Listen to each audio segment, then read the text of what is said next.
And we have come to the main event. Hello everyone, welcome to After Action Report, your numbers recap show for all SmartOut matches to keep you caught up on all the action. I'm your host Megs, and today we are breaking down all 5 matches that happened during the spectacular event. So if you don't want to be spoiled for any of that, what are you doing here? But this is a spoiler warning. I will also be covering announcements and storylines that happened during the event that pertain to next season, so we will also cover those. As far as the order of matches that occurred during the event, we first saw the team title match with Shazam facing off against King Arthur. Star Wars saw Thomas Harper facing off against Nikki DiMolanta. Inner Geekdom, Mike Kalinowski versus Robert Parker. And John Roca faced off against Dan Murrell in his final ride for the GOAT title. And to wrap up the entire event, we saw the main event match of the singles title match, Marisol McKee defending against Griffey Noobs. As I said earlier, I am also going to be going over any announcements that happened between matches and anything pertaining to storyline that affect next season at the end of this recap. But let's jump right into our first match, which was the team's title match with Shazam facing off against King Arthur. Coming out of round 1, Shazam is up by 1, 13-12, with Bibiani getting the perfect round but not able to get the bonus, so he comes away with 8 points. Nooms right behind him with 7, and Meyer and Khan both coming away with 5 points. In the second round, Shazam defers to have King Arthur spin first, and they decide to take Pixar on their first spin, and they come away with 12 out of 12 points. Shazam takes David Lynch on their first spin as well, and they also are able to come away with the full 12 points, which means Shazam is still up by 1, 25-24. In the betting round, Shazam spins the category Action Adventure. Shazam answers correctly for 3 points, and King Arthur misses the question for a loss of 2 points. This gives Shazam a gain of 5 points to now be up by 6, 28-22. In the speed round, there is a back and forth with Nooms answering the first question, Meyer answering the second, Nooms also answering the third. Bibiani misses question number 4, but Meyer is able to answer question 5 correctly, with King Arthur being able to come away with 2 points and Shazam coming away with only 1 point in this round. This does give King Arthur a gain of 1, though Shazam is still up by 5, 29-24. In the championship round, King Arthur is up first, with Khan answering a 2-pointer in directors, Nooms answering a 3-pointer in romantic comedies to bounce it back over to Shazam, where Bibiani answers a 2-pointer in comedies. That forces it back over to King Arthur to hit their 5-pointer in the 2010s, which they do. It's back over to Shazam, with Brendan Meyer answering a 3-pointer in dramas, and they are also able to hit their 5-pointer in the 1980s, and that gives Shazam the win and the title defense with a final score of 39-34, where Shazam answered 25 of 30 questions for 83% accuracy, scored 81% of 48 available points, and King Arthur answering 23 of 28 questions for 82% accuracy and scored 71% of 48 available points. So we see in rounds 1 and 2, King Arthur was able to keep pace pretty well, but very similar to what we saw against Lightning Time, King Arthur fell behind there in that betting round, and Shazam didn't give it up after that. Now we do see that this is now Shazam's 3rd title defense, and they are now halfway to matching the Patriots' record of 6 title defenses, and they have surpassed the Shire Wolves, who were able to defend twice during their reign. Shazam now ends with a streak of 13-2 and their second 5-game win streak. So their record is 13-2. This is now their second 5-game win streak. And the Patriots' record, just to give you a reference, at the end of their career was 9-2. Moving right along, we will go into the Star Wars title match with the Major Thomas Harper facing off against Nikki DiMolanta. So coming out of round 1, we see that Harper is up by 1, 11-10, which means both of them got the perfect first round, but Harper was able to capitalize by hitting that bonus question while Dimmy was ruled incorrect, And there was a challenge associated with the end of this round, so right away we know that this is going to be a game of inches. Moving into round 2, Harper elects to spin first. He spins away from The Force Awakens and ends up taking A New Hope, where he comes away with 9 out of 10 points. He checks down to multiple choice once, but does not give away any steal opportunities. Demi, with her spin, spins away from Revenge of the Sith and ends up taking Mixed Bag, where she sweeps the round for the full 10 out of 10 points. So this gives Demi a gain of 1 point to where they are now tied at 20 all. In the betting round, Harper spins The Phantom Menace, and not too surprising, they both bet 3 points, and they do answer the question correctly, which means we are still tied 23 all. In the speed round, Harper is able to answer the first question. Nikki responds by hitting the second question. Third question goes to Harper as well as the fourth question, and Nikki is able to finish out the round hitting the fifth question. So Harper comes away with 3 points, Demi with 2. This means that Harper has now gained a point to be up by 1 point, 26 to 25. In the championship round, it is a back and forth volley. Nikki hitting a 2-pointer in Creatures and Alien Races. Back over to Harper for a 2-pointer in Revenge of the Sith. Nikki hits her 3-pointer in Solo. Harper hits his 3-pointer in The Force Awakens. Nikki responds by answering her 5-pointer in Vehicles, Weapons, and Technology. And Harper is left with his 5-pointer in the Jedi Order, which he hits, which gives him the win and the title defense with a final score of 36 to 35, where Thomas Harper answered 23 of 23 questions for 100% accuracy and scored 92% of 39 available points. Nikki DeMolante answered 21 of 22 questions for 96% accuracy and scored 90% of 39 available points. So as we often expect in the Star Wars division, this became a question of checkdowns and single point differences that decide the matches. Now we do see that Harper ends this season 6-0, to which he has now tied Alex's 6-game win streak from the early on in his season.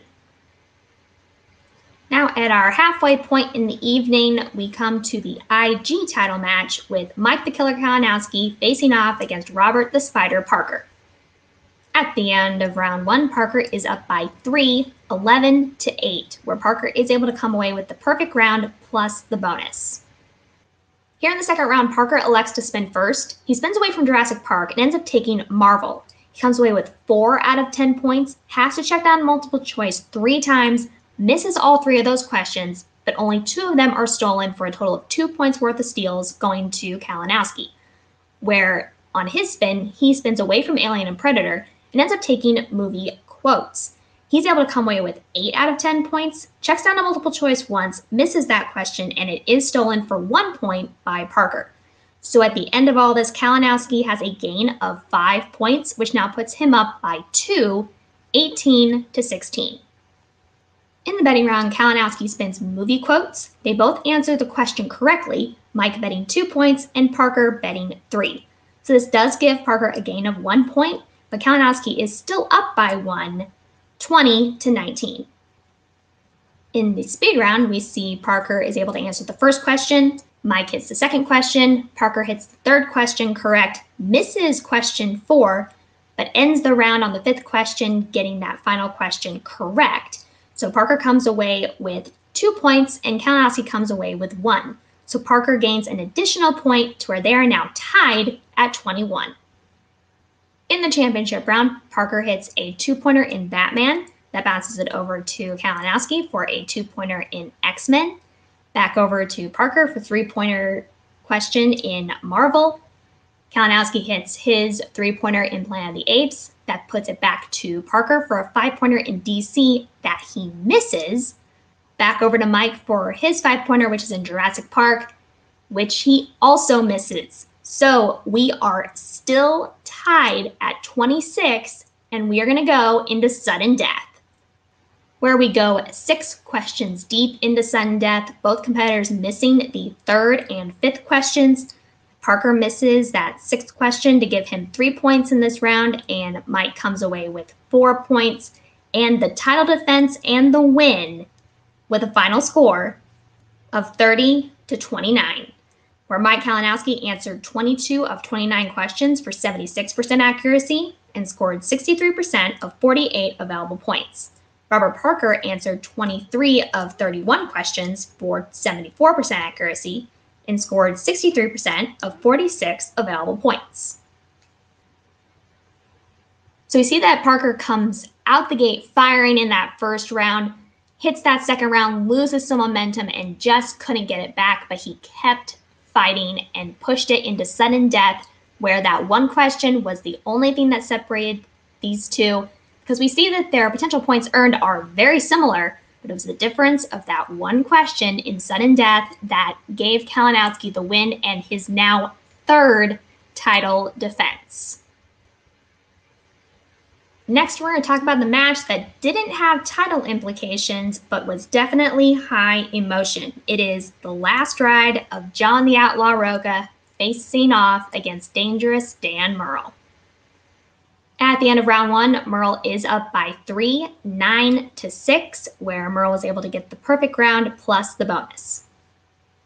In round 2, Murrell defers to have Roca spin first, and he takes the 1980s on his first spin. He comes away with 6 out of 8 points, misses one question for 2 points, but it is not stolen by Dan. Murrell decides to spin away from Jimmy Stewart and ends up taking Audrey Hepburn, where he comes away with 5 out of 8 points, checks down to multiple choice twice, misses one of those questions, but it is also not stolen by Roca. So this means that Roca gains 1 point, but Dan Murrell is still up by 2, 12-14. In the betting round, Dan spins Alfred Hitchcock. Roca answers the question incorrectly for a loss of 1 point, but Murrell answers the question correct for a gain of 3 points. This gives Murrell a gain of a total of 4 points to now be up by 6, 17-11. In the speed round, Dan answers the first question correct. Roca hits question 2 and 3 correct. Dan responds with getting the 4th question correct, and Roca misses the 5th question. So Roca comes away with 1 point and Murrell with 2, which gives Murrell a gain of 1 point, where he is now up by 7, 19-12. In the championship round, Roca has to hit a 2-pointer in the 1990s and a 3-pointer in romantic comedies. He, however, misses his 5-pointer in action-adventure, which gives Dan Murrell the win via TKO with a final score of 19-17. Where John Roca answered 13 of 20 questions for 65% accuracy, scored 47% of 36 available points. Dan Murrell answered 15 of 17 questions for 88% accuracy and scored 70% of 27 available points. So this match was all about harkening back to the old seasons and a lot of high emotions coming from both sides of the desk, as well as appearances from old competitors. As I said, it didn't have direct title implications, but it was technically for the GOAT title, and the winner of the match was presented with the original Schmoedown Championship belt. That does go to Murrell. However, by the end of the post-match interviews, Murrell does present the belt to Roca, so Roca gets to ride off in the sunset with a belt.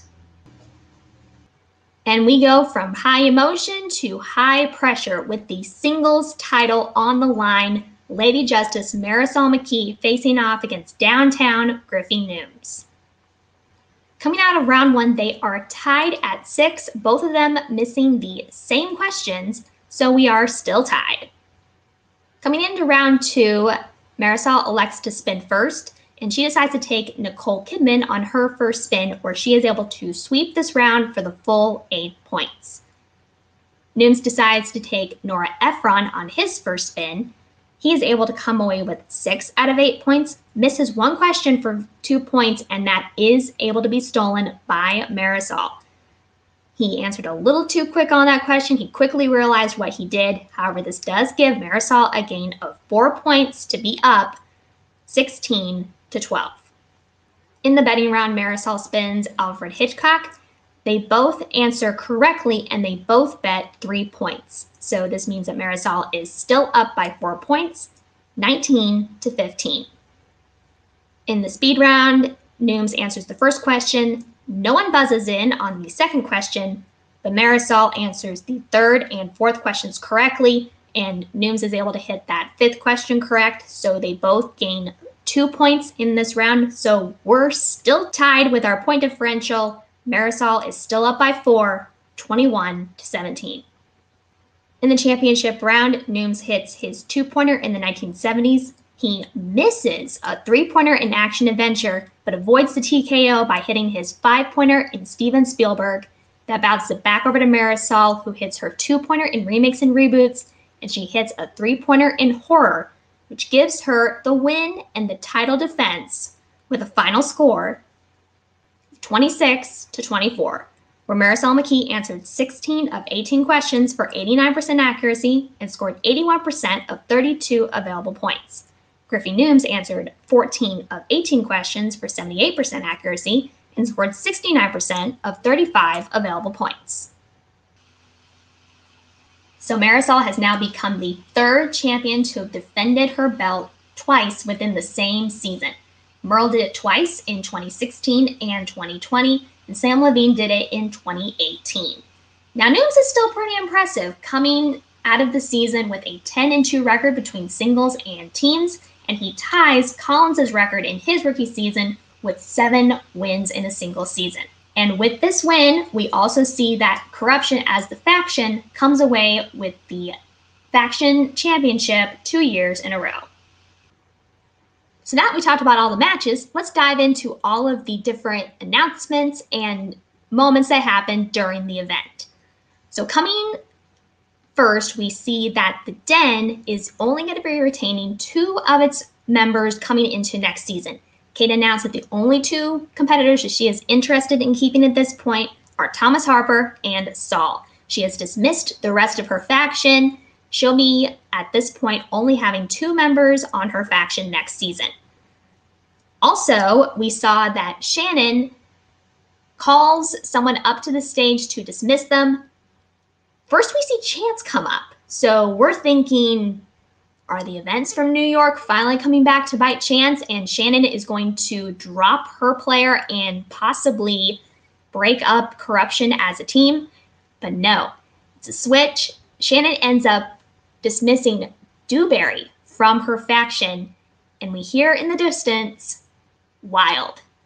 Josh Makuga is back, and he will be reuniting the Wildberries, and they will be a team that is a free agent coming into next season. Finally, as we saw in one of the cutscenes from last week, or the final week of matches, Chandru does finally come in and crash the end of the event, calling out anybody in the league. He wants to take everybody on. He's interrupted by one Kevin Smets. The Smasher is back. He is calling out Chandru to face him next season. That is a match that is confirmed for sometime next season. And speaking of next season, we also got the name and the theme for next season. Season 9 is officially dubbed Reboot. And that's going to do it for this week's episode. But don't worry, I am going to be back next week, maybe doing some shorter episodes multiple times during the week, depending on what kind of announcements and particulars we get about next season coming up. I'm going to be breaking down what certain announcements will mean for stats inside of next season, or what factions are going to start looking like. I'm just going to keep you guys updated as best I can, as well as also doing some recaps of division records, competitor records, bringing back to remembrance some crazy matches that we saw during the week as we start building up towards the awards season and the next phase with next season. If you haven't already, please go ahead and make sure that you have hit that like button, and that you are also subscribed to this channel, and that you have that notification bell hit so you're made aware every time we drop videos on this channel. Also, please go ahead and leave a comment either here on this video or at the socials that are listed down in the description of this video. Look around this channel, see if there are other shows that you would like to check out, as well as also looking at the shows that we do over on our Twitch channel. The link to this episode, as well as all the breakdowns that I present during this episode, will be posted on Twitter and Facebook through the Call to Action podcast accounts, as well as also on the Schmodown Facebook page. But until next time, for the entire Call to Action podcast crew, I'm your host, Megs, and this is After Action Report, signing off.